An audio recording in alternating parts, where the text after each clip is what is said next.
Civil hospital Quetta, जहां आम तौर पर मरीजों को पैर रखने की जगह नहीं मिलती।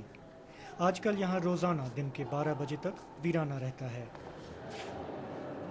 बलूचिस्तान में आए दिन अगवा बराए तावान की वारदातों की वजह से डॉक्टर एहतजाज पर हैं।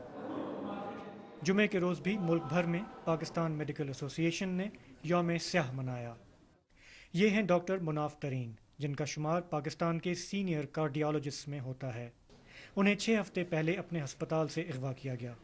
उनके घर वाले कहते हैं कि जिस अजियत से वो दो चार हैं, उन्हें शायद वही समझ सकते हैं जो इस मुसीबत से गुजरे हों। बहुत मुश्किल टाइम है। एक दिन एक साल की तरह गुजरता है। 45 दिन गुजर चुके हैं।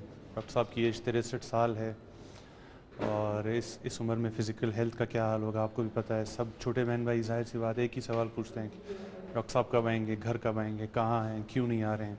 उनको समझाना शायद मुश्किल है। कब तक बंदा कहेंगे कि आ जाएंगे आ जाएंगे। डॉक्टर मुनाफ तरीन का ये अस्पताल क्वेटा शहर के एक ऐसे इलाके में वाक़ है जिसके आसपास अहम सरकारी इमारतें वाक़ हैं। एक तरफ बलूचिस्तान की सूबाई असम्बली, गवर्नर हाउस और दूसरी तरफ फ्रंटियर कोर का हेड ऑफिस। शहर में जगह जगह पुलिस और एफसी की चेक पोस्टें भी कायम हैं और यहाँ पर सब ये सवाल करते हैं कि आखिर इतने हाई सिक्योरिटी इलाके से इतने बड़े डॉक्टर को अगवाकार आसानी से उठाकर कैसे निकल गए। पाकिस्तान की सिक्योरिटी फोर्सेस पर बलूचिस्तान में मुश्तबा अलहदगी पसंदों की जबरी गुमशुदगी के पहले ही इल्ज़ामात हैं।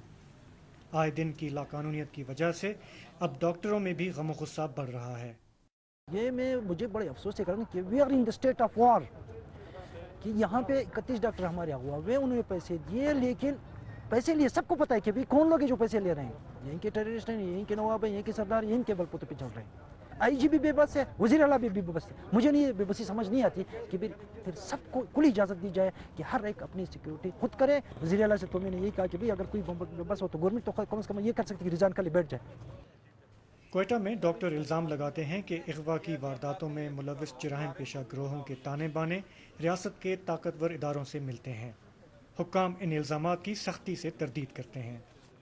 कॉम्प्लेक्स एक सिचुएशन है जिसके अंदर क्रिमिनल्स भी हैं, जिसके अंदर मिलिटेंट्स भी हैं, जिसके अंदर बाकी जो दीगर टेररिस्ट हैं उन्होंने भी इनको ज्वाइन कर लिया।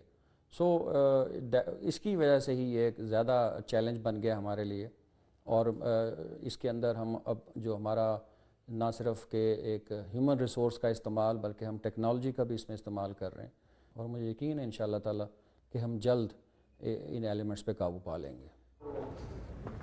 पुलिस हुक्काम के रवायती दावों के बरक्स बलूचिस्तान में लाकानूनियत पर एहसास बेबसी बढ़ रहा है। डॉक्टर सईद खान पिछले बरस क्वेटा से अगवा हुए और भारी तावान देने के बाद रिहा किए गए। जो गुजरती है वो मुझे पता है, मेरे घर वालों को पता है कि कितना भारी तावान मैंने ज़िंदगी में जो कुछ कमाया था शायद जो उसमें से उधार लेकर और उसके बाद मेरे घर वालों ने मुझे छुड़वाया, वरना मेरी किसी ने कोई मदद नहीं की। और ये यहाँ पर एक बिज़नेस बन गया है। इस बलूचिस्तान के अंदर के लोग जो होता है हर महीने बाद 2 महीने बाद किसी भी डॉक्टर को उठाते हैं। मुझसे पहले भी बहुत सारे डॉक्टरों को उठाया गया और मेरे बाद भी उठाया जा रहा है। मैं समझता था कि शायद अब ये ऐसा नहीं होगा, लेकिन वो आज तक वैसे का वैसा ही है। बलूचिस्तान में डॉक्टर अस्पतालों की बजाय सड़कों पर आने पर मजबूर हैं। जिनका काम दूसरों की ज़िंदगी बचाना है, आज वो खुद अदम तहफ़्फ़ुज़ का शिकार हैं। इन हालात से तंग आकर पिछले 5 बरस में 100 के लगभग डॉक्टर बलूचिस्तान से हिजरत कर चुके हैं और अगर यही हालात रहे तो और भी लोग ये सूबा और ये मुल्क छोड़ जाने पर मजबूर होंगे। शाहज़ेब जिलानी, BBC, क्वेटा।